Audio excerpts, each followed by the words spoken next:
Now let's talk more about systems thinking here. Okay, we've spoken about the goal of developing that systems mindset, but it's now time to think about specifics to that. What does this mean? Let's start turning the abstract into something more concrete. Okay, let's take, for example, the issue of off-highway recreation. This is popular in the state of Colorado and other places in the United States West.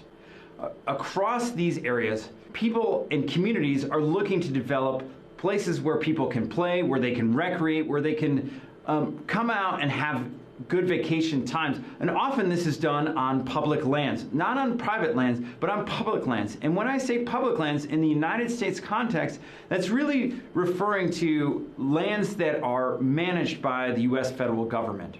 And in this case, here's a very popular recreation place in destination for people to, as you can see in this picture, people are riding these ATVs across the landscape, and it's really important for these towns and rural communities especially. And in this case, in Northwest Colorado, they are looking to create different economic activities. In places like this, the economies are transitioning away from resource-focused economies. We've seen what that does in the case of Oregon and the dependence on forestry and timber harvesting. But in this case here, we have in Northwest Colorado economies that have largely focused on oil and gas and coal. And in places like this where the renewable energy market is really growing right now in the United States, then these communities have largely, particularly this one here, have largely started to move away from coal. Now, coal provides really great jobs, especially for those with a high school education. People can make over $60,000, $70,000, $80,000 annually. And that's a really good income. It supports the family. High-paying jobs that also build and support that economy and then the community. And then other economies or other industries then are supported by coal. But given new environmental regulations, decreased cost of renewables, and increased maintenance and upgrades needed for coal-fired power plants, right, communities are seeking to develop other economic activities.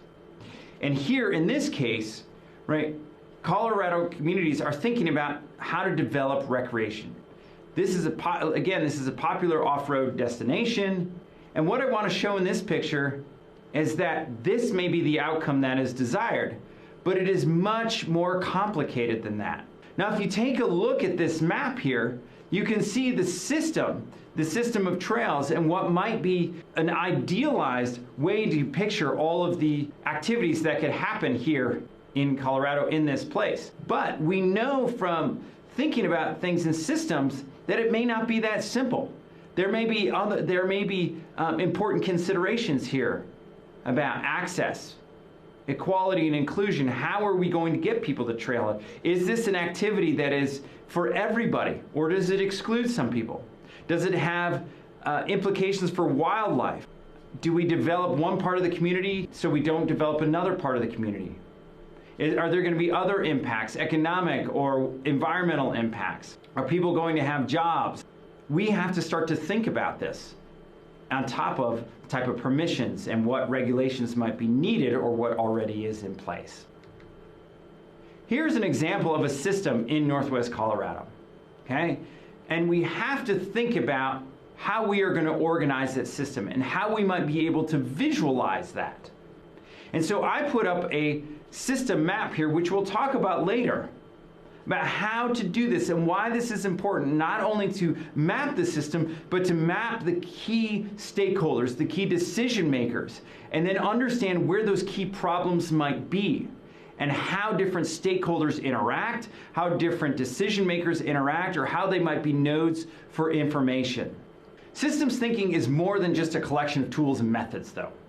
It's really an underlying philosophy or underlying way of thinking and approaching and examining a problem, but also creating solutions. It creates that important solution space that isn't defined or siloed by one discipline or one perspective. It really encourages you to take a holistic and wide-angle look at these problems. That is why this module is focused on your mindset and developing that mindset. Systems thinking is also that sensitivity to the circular nature of the world we live in, an awareness of the role of structure in creating the conditions we face, a recognition that there are powerful systems of laws and regulations that we may not be aware of that support the types of economies that you just saw there, that promote them, encourage the growth of them, or may discourage them, or may force the decline of them. And to realize that there are actions from you, from others who live in the community, that we may not know about, that we need to investigate. So we need to really think about this in a holistic way. Systems thinking is really a disciplined approach for examining problems more completely and accurately before acting. It allows us to ask better questions before jumping to conclusions. Systems thinking often involves moving from observing events or data to identifying patterns of those behaviors over time, to surfacing the underlying structures that divide potentially or drive events and patterns. I want you to think about patterns and processes that define what you are seeing.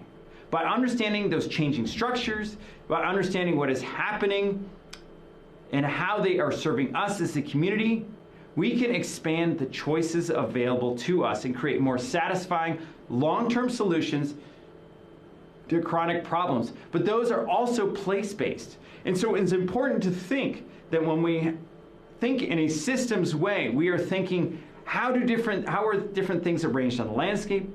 How do different stakeholders and decision makers interact with one another? And also, what are the underlying processes that dictate their behavior and dictate their actions, interactions, and reactions? Systems thinking, again, expands that range of choices that are available to solving a problem by broadening our thinking. Okay, this doesn't mean that we are such generalists that we can't go deep, but it helps us articulate problems in new and different ways. At the same time, systems makes us aware that there aren't perfect solutions. These are complicated or even wicked problems. The choices we make will have an impact on other parts of the community or organization or other parts of the systems or other systems.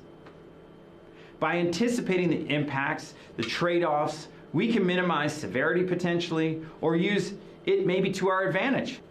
Systems thinking, therefore, really helps us make informed decisions because we are incorporating multiple perspectives.